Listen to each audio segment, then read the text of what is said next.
আজ ঈদের দ্বিতীয় দিন। চলেন আমরা জিয়া উদ্যান থেকে ঘুরে আসি। তো বাইকটা বের করতে হবে, এখন আগে বাইকটা বের করে নিই। তো দারোয়ান থাকতো, দারোয়ান কখনো গেট খোলে কখনো খোলে না, কারণ ঢাকা শহরে দারোয়ানরাই হচ্ছে বাড়ির মেইন মালিক, যেটা বলা যায়। তো তাদেরকে আসলে খুবই অনার করতে হয়। আমরা ভাড়াটিয়া যারা, তারা আসলে ভাড়াটিয়া, আমাদের কোনো মূল্য নেই, এমনকি মালিকেরও মূল্য নাই, মালিকও তাদের কাছে ধরা। তো যাই হোক, গাড়িটা বের করলাম, নিজেই গেট আটকালাম। তো এখন ছুটে চললাম, চলতে চলতে আহ অনেকটা কিছু মনে পড়লো।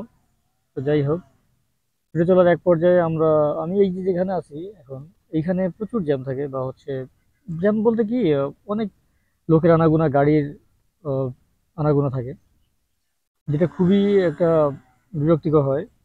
যদিও ঢাকা শহর থাকতে থাকতে এটা অভ্যাস হয়ে গেছে, এখন আর কিছু মনে হয় না।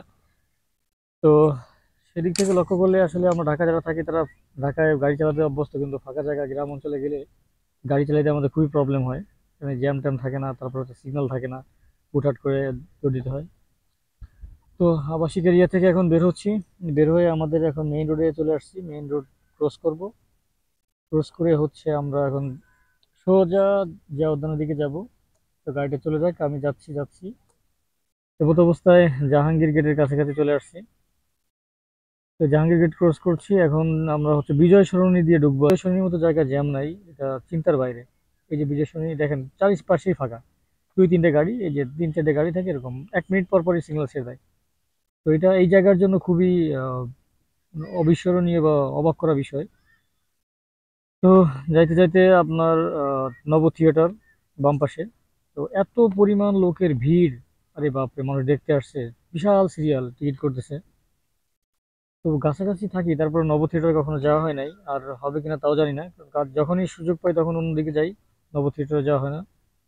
তো আস্তে আস্তে বিজয় সরণি থেকে জিয়া উদ্যানের অপোজিটে সিগনালে পড়ে গেলাম।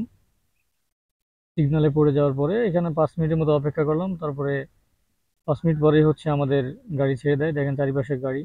এক বাইকার ভাইয়ের সাথে কথা বলতেছিলাম। তো আমাদের সিগন্যাল ছেড়ে দিল, এখন জিয়া উদ্যানে ঢুকবো। জিয়া উদ্যানে ঢুকতে ঢুকতে দেখি আহ লোকজন সমাগম কেমন, কেমন লোক আসছে। এই যে সিগন্যাল ক্রস করতেছি, সামনে সিএনজি আর রিক্সা হলো ঢাকা শহরের সব থেকে বড় সমস্যা বাইকারদের জন্য। তো ঢুকে পড়লাম। ঢুকে পড়ি, চলেন ভিতরের দিকে যাই। ভিতরে কি দেখি অবস্থা, দেখেন দুই পাশে লোক আর লোক। এখন 4:30 বাজে, এখন একটু লোক কম, কিন্তু আরো বেশি আসবে। এই দেখেন, সবাই ফ্যামিলি নিয়ে আসছে, কেউ কেউ গার্লফ্রেন্ড বয়ফ্রেন্ড হয়ে আসছে, কেউ নববিবাহিত দম্পতি, বিভিন্ন ক্যাটাগরির লোক আছে, অনেক লোক এখানে। তো আমি অলরেডি ভিতরে ঢুকে একদম পশ্চিমে চলে আসছি, আমি ইউটার্ন নিবো, আবার ব্যাকে যাব। কারণ আমি ভিডিও করার জন্য আর কি এত দূরে আসছিলাম। তো ব্যাকে যাচ্ছিলাম, চলেন যাই ব্যাকে থেকে। এবার দেখতে পাই দুই পাশে দেখেন লোক, এদিকে ঘোড়ার গাড়িতেও লোক। তবে ঘোড়ার গাড়িতে এখানে একটা কথা আছে, সেটা হচ্ছে ঘোড়ার গাড়িতে মানুষ এখন চড়ে জিয়া উদ্যানের এক মাথা থেকে আরেক মাথা যায়, 50 টাকা করে পার হেড ভাড়া। খুবই ভালো, সবাই আনন্দের সাথে যাতায়াত করে, কারণ এটা একটা আনন্দ ঘোড়ার গাড়িতে চড়া। আর ওরাও এই সুযোগে ব্যবসা করতেছে, মার্শাল্লাহ ভালোই। তো যে যেভাবে করে ব্যবসা করে করুক, হালাল পথে করলেই হলো। তো আমি জিয়াউদ্দানের ব্রিজের উপরে কাছে চলে আসছি। তো এখানে এক সিএনজি দেখেন পথ রোধ করলো, কি করার। তারপরে পথ রোধ শেষে আবার ছুটে চলা। তো আমাকে এক জায়গায় দাঁড়াইতে হবে, দাঁড়াবো কিছুক্ষণ, রেস্ট, কেমন কষ্ট লাগতেছে। তো চলেন রেস্টটা নিয়ে নিয়ে এক জায়গায় এখানে বাইক স্ট্যান্ড করব। তো এই তো পাশেই আমি এখানে স্ট্যান্ড করবো। স্ট্যান্ড পাগলটা আসলে পাগল কিনা জানি না, বর্তমানে বাংলাদেশে সবাই পাগল, আমিও পাগল, আপনিও পাগল, আপনারা সবাই পাগল, আমরা সবাই পাগল। তো বাইকটা স্ট্যান্ড করার পরে দেখি একজনের আইসক্রিম খাচ্ছে, সুন্দরী, হয়তো স্বামী পাশে বা বয়ফ্রেন্ড পাশে। আমি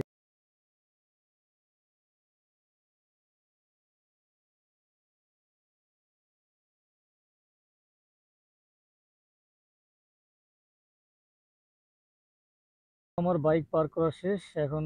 একটু বসি, বসে একটু বাদাম বাদাম খাবো। দিয়ে পাগল তো পাগলামি করতেছে। দেখেন অপোজিটে কত সুন্দর দৃশ্য। তো থাকেন সে পর্যন্ত, কোথাও বেশ।